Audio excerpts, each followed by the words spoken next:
Hello everyone and welcome back to the channel for a rather short video to do with yet another aspect of one of my favourite games ever, which is of course Upfront. Before I launch into this one, I just want to take a moment to really thank you all once again, because ever since I first put a video about Upfront up on this channel months and months ago, and as I've added more to the series, I've had so much wonderful and positive feedback from so many of you. And I just wanted to take the opportunity to thank you all so much, because it's really heartwarming to know that you've all had so much enjoyment out of this series. I'm really glad so many of you have found it useful. And I also want to thank you in turn, because while I love this game to bits, I'm definitely not the world's best upfront player, and I very often slip up on the rules. And what really triggered this video, as with so many others, is really helpful people among you writing in to gently point out the error of my ways, where I'd strayed off the rules, either through unintentionally playing house rules that my former group had played, sorry, or simply not understanding them, not having read them carefully enough.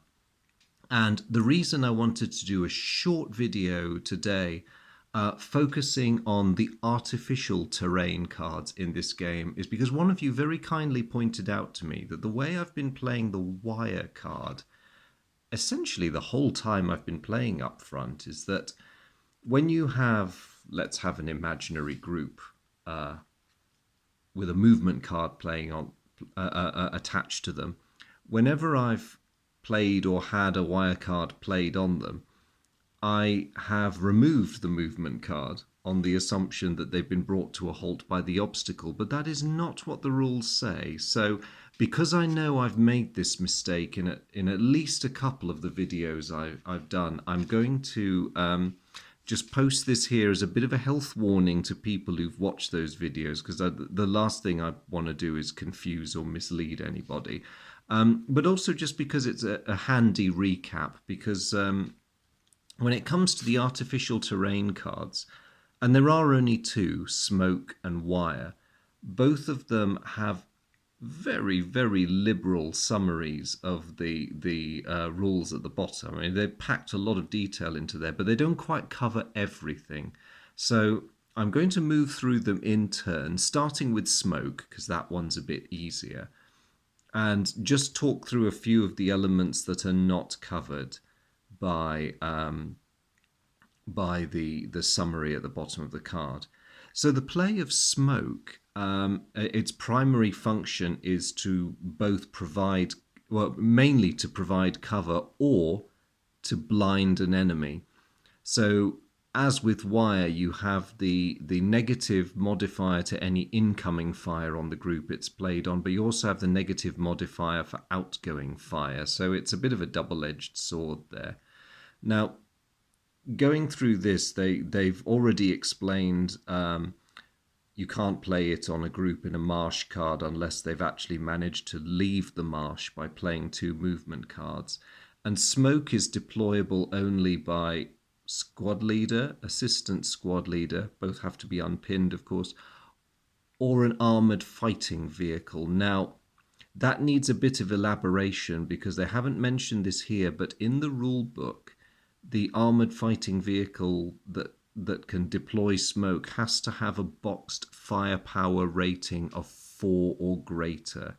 Otherwise, it can't do it. And the other thing to watch out for is that there's nation-specific smoke cards. So a German player, for instance, would not be able to play that one. It's the classic upfront split card there.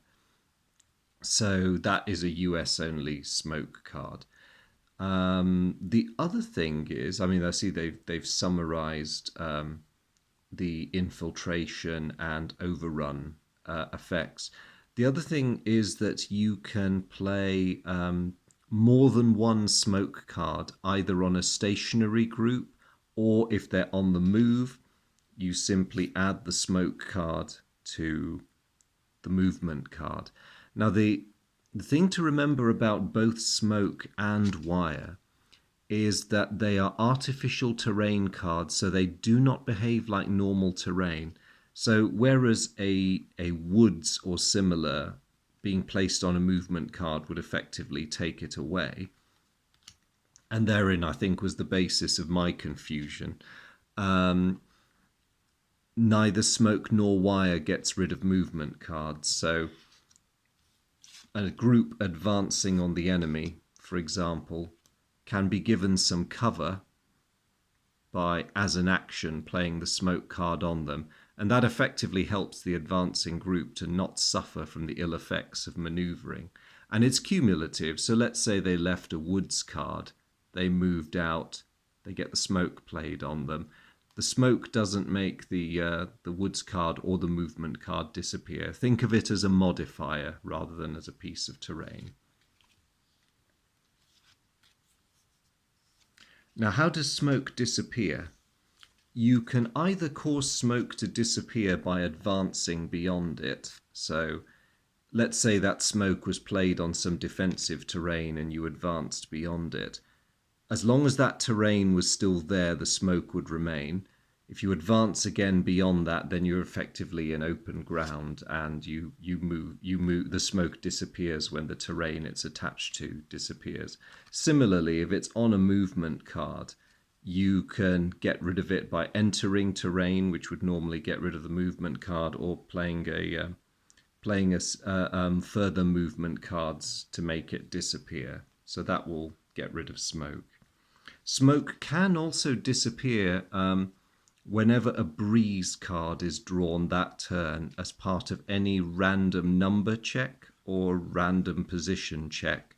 So a breeze can actually interrupt in the middle of, say, an attack against the group in the smoke. So let's say there's a group of 3 and the cards are being drawn. First man, the attack's resolved. Second man, the breeze card is drawn. The breeze card gets rid of the smoke, but the man that random number is drawn for still benefits from its effects. The third man, however, would not. A subsequent random number check would strike him with no benefit from the smoke. So on to wire. Wire behaves in a very similar way, except rather than playing it as an action, it's played as a discard. So you discard wire terrain onto a moving or a stationary enemy. And again, my classic mistake, it does not get rid of a movement card. On their turn, the player it's played upon has the option, and this is strongly recommended, of playing an open ground card over their movement card, because that just makes having wire on you slightly less painful. Of course, as we all know, the way to get rid of a wire card is to discard a movement card, play it straight into your discard pile, and it goes, as long as you don't have any pinned men in that group. Now, just looking at the sort of summary down here, I think there's nothing more to say really about wire card, because they cover everything. You can't reject it, you can't play it on marsh. Again, like smoke, men have to have played 2 movement cards to have got out of the marsh before they can have one of these unpleasant things slapped on them. Unforded streams, groups on the edge of unforded streams can't be targeted for wire placement. Of course, the moment they either play one of these with a black random number check or play a forward card, then they can have one of these stuck onto them. Yes, just to elaborate on that line a bit, non-moving, fully crewed weapon. So let's say you have a heavy machine gun, a crude weapon in terrain, and this is placed on them. That bracketed phrase there is to remind you that you have to use their bracketed firepower rating, even if they are fully crewed and not suffering from any other ill effects. And of course, ordnance firing out of wire, as indeed out of smoke as well, is subject to a -1 to its to hit rating. Can't infiltrate out of wire. You can't perform flanking fire or entrench when you're in wire. However, you are susceptible to being infiltrated when you are in wire. So it's a major disadvantage. I think that's all that I really wanted to cover with these two cards. So really just to highlight the fact, primarily to anyone who's seen any of my other videos where I've misused the wire card by removing movement cards when I shouldn't have done.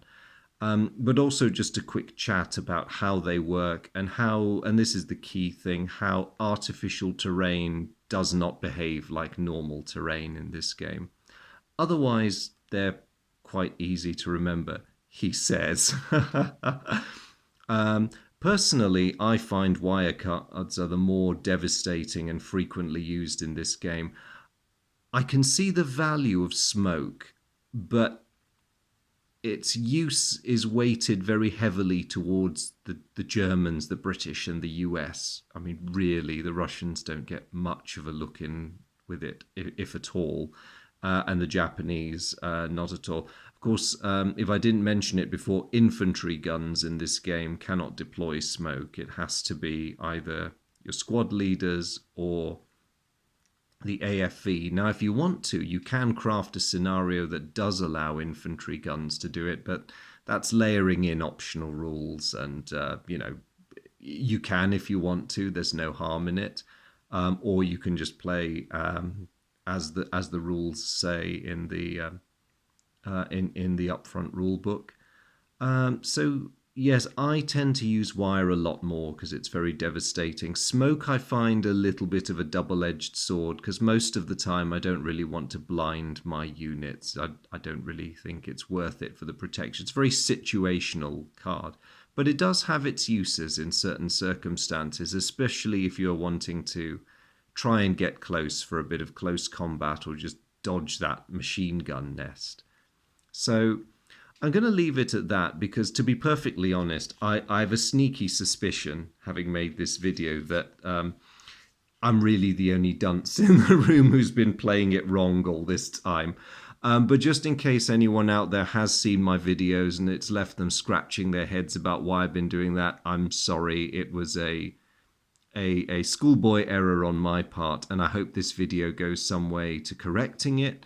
And I also hope that, if you're new to the game and you're not entirely sure what these cards are, how they're quite meant to function, I hope that's cleared that up just a little bit. So I am planning to do more upfront in the near future. I am thinking of putting together a campaign. I will be returning to that. I'm still thinking Brits versus Germans.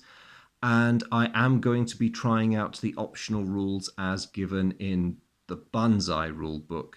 So watch this space, and I hope to be putting more videos up on that front soon. In the meantime, as always, just to say thank you very much for staying with me through all this. Thank you very much to all the new people who've joined, or any of you who might just be visiting for the first time. Please do check out other videos. If it's upfront you're looking for, there's quite a few up here already.